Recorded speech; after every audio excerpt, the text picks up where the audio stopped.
Apartheid was better than ANC democracy. Note that ANC democracy. And most people who dispute that are people who are not there. And some of the people, they come from the homelands where they were oppressed by their own black people. Someone will tell you that they didn't have electricity, but where were you? Because I can tell you, it was not always rosy, but in the townships which were governed by apartheid administrations, things were better than now. Yes, there was segregation, but if you went into a black hospital, you'll find all the necessities. If you went to a black school, you'll find all those things that you needed to find. Let me break it this way. Education. There were schools, Zama Ambar, Artisan, technical colleges, Abo Vista, designated for black people, but it was there. You go to some of the urban, homelands under apartheid, like Abu Natal, you'll find universities of Fort Hare. You go to Soshanguve, go Struchelo. There were, facilities, infrastructure. That's why in a township you'll find a qualified plumber, a qualified technician, a qualified electrician, somebody who could fix cars with a certificate, and that person did a proper job, trained for free, mahala, go negro. We found those things. Art schools, they were everywhere. Go Fuba, Funda Center, every township had a hall. Sports stars were produced at auction, tennis players, cyclists, amakarateka, movie stars up to international level, like Abu Zex Mukai, Ken Camp, Abu Miriam Makeba were produced during apartheid. You go to hospitals, like Baragwanath, General, they produced. There was no shortage of medication. Road infrastructure, let's enjoy today, produced during apartheid. We had our own things, our own humanity, our own churches that we owned, where people are not, robbed, made to kiss snakes. We had our own things, businesses, movie theaters. We had those things. And then people who've never lived under apartheid, they will tell you otherwise. People who lived, oppressed by their Bantustan leaders. So you know what I'm talking about. I know apartheid. I've been inside an apartheid jail. Apartheid had shot, fired bullets at me. I know friends who died during apartheid. Schools were proper. Whatever that white people had, we also had our own, even though it was not at par. Our pools, like about Jake, with the 3 townships, maybe they are sharing 1 swimming pool, Olympic size, boxing house, even beer houses, because they need dawa man. We had those things. We had our own Miss Black South Africa. Everything that white people had, we also had. It was separate development. Today there is none. We had jobs. We had business people. Also for song. Every township, go Keith Kunene. Every township, there was, a tycoon lakon. People were driving about Jaguar, XJ type, BMW, own coal mines, not coal mines, cold houses, some warehouses. We had those things, but things are malas. During apartheid. Mochomosono, produced during apartheid, but Alanabopili. They were there owning our teams. It was tough, but we had those things. Houses. There were people who were buying houses. There were people who were renting, but they will fix your toilet, your windows, everything. 99-year lease. But after 99 years, you own the house. There were limitations. But in whatever spaces that we found ourselves, we were thriving. Yes, there were poor people. And you would be arrested for not working. Like in any society. Now, there are poor people everywhere. Everywhere. The only people who are thriving are politicians and Zionist dogs. And then somebody's going to tell me, no, what is he talking about? We had electricity, so to Orlando. Yes, the rollout maybe was not as fast. But people, Bebawas was at December. Bodas Mandan. Was a Friday. Nobody, Christmas is not every day. We had those things during the era of exude makeup, about the ghost. Every township under apartheid. Remember, we had 4 provinces. Nama Bantustan homelands. And I can tell you, even those Bantustans, like about Putatswana, they were better than now. About KZN, better than now. Lapago Toyando, the so-called puppets, they governed this country better than this ANC democracy. When I'm saying apartheid was better than this ANC democracy, I'm not saying it was good, but it was better. Imagine that. And I'm telling you, I will not lose this debate. Even if losing I were to pay for your life expenses for the rest of my life, I will take that shot. I'm telling you, apartheid was better than ANC democracy. We produced, imported. Today we're buying more from outside. I'm chickens. Obama flooded us with chickens. We're importing toothpicks. We had industries, our textiles. People were working, we had trains. Things that were built during apartheid. Tamalam Bilspana, the Pago Pasaf Baubenza attack. That's all they know. They have all this mindset of, we are here to liberate you from an oppressor. We're done with the apartheid oppression. Now we're going to find different kinds of oppressors. And we need to be very careful, right? Because right now, the white people are the oppressors. Once they're done with those, somebody else is going to be an oppressor, because that's how communism works. If we look at China, for example, there was no person of another race. It was just among Chinese people. But instead of it being a race against race, it was class against class. Right? So as a people, as South Africans, I know that it's very difficult for many South Africans who have been convinced that the ANC is, they're the gods, they're the saviors, them or their babies.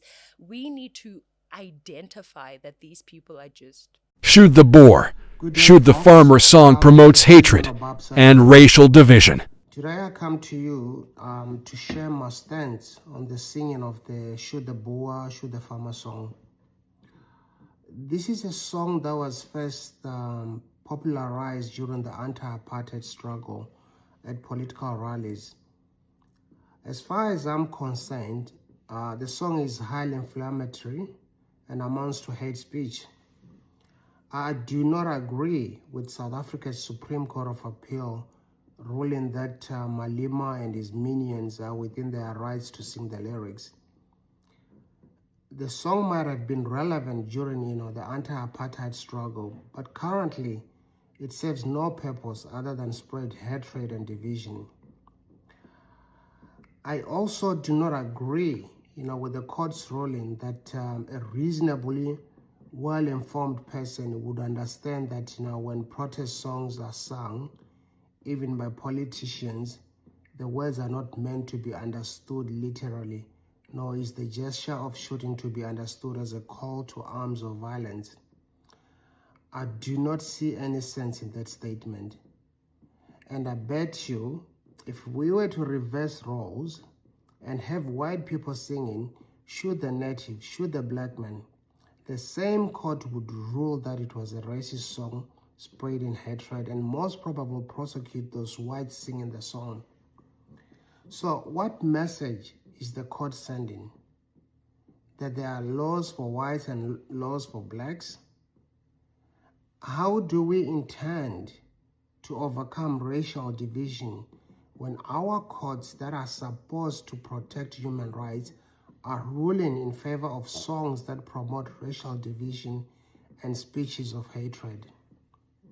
When an elected representative or elected representatives of a country are given a green card to promote hatred, when an elected representative of a country is permitted to make and get away with such unconscionable statements. So how then is the current court system different to the former racist regime court system we had? How do we move forward by promoting reverse racism? In an ideal world, such a song calls for prosecution, irrespective of the color of the skin of the person singing it. While currently white genocide does not exist and remains a myth, it is songs like this and our failed court system that will eventually someday trigger such a genocide. And let me make this very clear. If I was a Boer and you sang that song in front of me or my family, it would be the last time you would be singing it, because the killer soldier in me would come out and I would blast you into pieces and still have a defense in law, self-defense. The law recognizes the right of a person to act in self-defense from an attack or threatened attack, even to the point of killing. So, Malema needs to grow up and stop acting like a revolutionary youth. He's no longer a youth, but a grown-up man who needs to start behaving like one. We need to stand up. If the government is not going to stand up, we together as the citizens need to say that this is wrong. Just imagine if white people started singing some songs that the National Party had. I don't know the songs, but if they started singing those songs, I know that a big story was going to be on the news every single day. But every time Julius Malema sings that song, there's some or other excuse of, nah, he doesn't really mean it.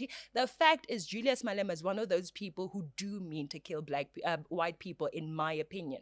He has said it over and over about slitting throats and all of that. The evidence is there regarding him, and he has a huge following. We cannot ignore that. He's a dangerous guy. He's a divisive guy. He's a guy that should be removed from even the ballot if it was possible. And that song needs to be dealt with. It was done. The new Employment Equity Amendment Act in South Africa is shaking things up. It could put 111,000 women and 70,000 white men out of work. This law, effective January 2025, mandates that companies reflect the country's demographic profile, leading to potential job losses. The Department of Employment and Labor is ready to enforce these changes, requiring companies with over 50 employees to create an employment equity plan. But not everyone agrees. The Democratic Alliance is challenging the law in court, arguing that these rigid race quotas could destroy jobs and harm the economy. They believe true transformation comes from inclusive growth, not divisive quotas. This is a critical moment for South Africa's workforce. Over 180,000 South Africans could lose their jobs, women, white men, even nurses and teachers. From January 2025, a new law says that companies must consider South Africa's race demographics or face massive fines. This means who you are will matter more than what you can do. 76,000 female nurses out, 65,000 female teachers out, and 70,000 white men out of their jobs. Even 13,000 black men in public roles are being replaced. This is all part of the new Employment Equity Amendment Act. Some call it transformation. Some say it's blatant discrimination. Whether you like it or not, the law is real, and your job could be next, so stay informed. As we approach July 1st, 2025, brace yourself for a significant shift in the financial landscape. The transition into the new financial system under Basel III compliance will bring noticeable changes in the marketplace. Expect assets to seek new price actions and values, with gold's worth being redefined in banking reports. Volatility will reign, and amidst the chaos, many will jump to conclusions. But remember, this is a time of recalibration. Credit valuation adjustments will emerge across all sectors, and new trade negotiations will reshape our financial instruments. June and July are pivotal months, depending on your trading position. By the end of July, the financial world will look remarkably different. Stay alert and adapt. Changes in foreign currency exchange rates often stem from monetary policy. But it's not always a direct cause and effect scenario. Central banks adjust interest rates, which can boost or weaken a currency's value. Higher rates attract foreign investment, making the currency stronger, while lower rates can have the opposite effect. But it's not just about interest rates. Economic growth, inflation, and trade balances also play crucial roles. A strong currency can hurt exports, while a weak one can inflate import costs. And don't forget about exchange rate regimes. Some countries fix their rates, requiring careful policy adjustments. Ultimately, while monetary policy influences exchange rates, it's just one piece of a much larger puzzle. Brics is making waves with some significant updates. 2 member nations have ditched the US dollar in trade, pushing for de-dollarization and challenging its reserve status. They're also working on a new currency to reshape global finance. Indonesia has joined as the first Southeast Asian member, while initiatives like the Brics Land Restoration Partnership aim to tackle land degradation. India is rallying for $1.3 trillion annually for climate action, emphasizing collective responsibility. With Prime Minister Modi set to attend the upcoming summit in Rio, the stakes are high. Morgan Stanley predicts a decline in the US dollar, potentially benefiting countries like India, as Brics explores alternatives like Chinese yuan bonds. Plus, there's a push for reform in global governance and a focus on ethical AI in education. Exciting times ahead for Brics. I've spent years uncovering the hidden truths about Antarctica, and what I've found is astonishing. Beneath the ice lies a world of secrets, ancient structures, and unexplained phenomena that challenge everything we know about our history. I've witnessed military operations that suggest a cover-up of extraterrestrial technology. The climate crisis? It's more than just melting ice. It's a diversion from what's really happening. The scientific community is silenced, and the public remains in the dark. Antarctica isn't just a frozen wasteland. It's a key to understanding our past and possibly our future. The truth is out there, buried beneath the ice, waiting to be revealed. Press, I'm very happy that you're giving me this attention and this information attention because it needs to get out to the world. I will start, since we have to be brief. I have already given all pertinent information and supporting documentation to the Senate Intelligence Committee and Arrow. They informed me that all of my information will be recorded for public record and shared with Congress. It is that important. In 2010, I was selected to go down to the South Pole Station in Antarctica for an entire year by Raytheon Polar Services as an employee of a third-party contractor for the National Science Foundation. I function in a dual-role capacity as a tradesman and a firefighter. My responsibilities required me to be more informed than most of my crew and offered me complete access to the facilities. What I learned from this unique experience needs to be shared with the entire world. The technology at the South Pole Station certainly can do what it is presented as its primary purposes, and unfortunately, much more. The Ice Cube neutrino detector is presented as a passive listening device for the purposes of the science as presented. But I'm going to skip right through the chase, folks. I have provided documentation that proves that the 5,160, what they call DOMs, that are embedded in the ice can actually transmit at 2,047 volts each. That gives us a long list of things to consider. It is effectively a multifaceted directed energy weapons platform that I will list rapidly a few things that it can do. Vehicle detection. We're learning that these off-world craft, on-world craft, ours or other nations, are also emitting neutrinos. So this makes the South Pole Station effectively an air traffic control station for this new level of equipment that nobody's discussing. In addition to the ability to detect neutrinos and the exotic vehicles, I have provided documentation that shows that this is also a system for faster than light communications. In the past, Gary McKinnon has hacked NASA, found the off-world fleet, the list of captains, and it's apparent that if we have faster than light vehicles moving throughout the system, we're going to need faster than light communications. This is that facility. Unfortunately, I have other bad news. The season that I was there, 2010 to 2011, we converted from construction to operations and maintenance in both the elevated station and the detector array. Unfortunately, when they first fired it up, that was when we had the earthquakes in Christchurch, New Zealand. There was 2 incidental shots before they were able to target it correctly. This is an earthquake generating device as well. This is the weapons of war that we have to deal with now and what Raytheon's hiding. There's an ELF system at the South Pole Station that when I arrived, I was told it was off, dismantled, and completely defunct. In my work, I will rapidly just tell you, I had to figure out the circuitry for certain other repairs, and I found that this system is in fact completely energized, up and running, and being utilized with the other systems for nefarious purposes as well. The Atmospheric Research Observatory is in what we call the clean air sector. I witnessed myself a very powerful green laser shooting out of the top of this facility into the cosmos. This, I believe, is a secondary form of long-range communications and or a defense system. I am not saying that we need to be scared of anything that's out there, but please understand the military-industrial complex is happy to invest all of your money in alleviating their fears. A question of power comes into play for all of these facilities that are present.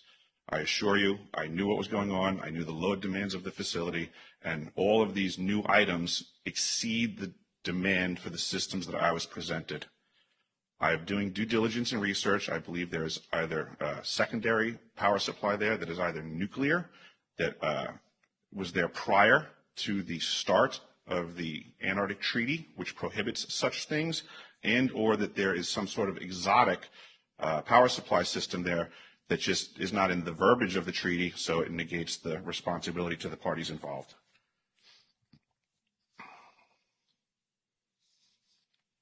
I think that pretty much covers it for time.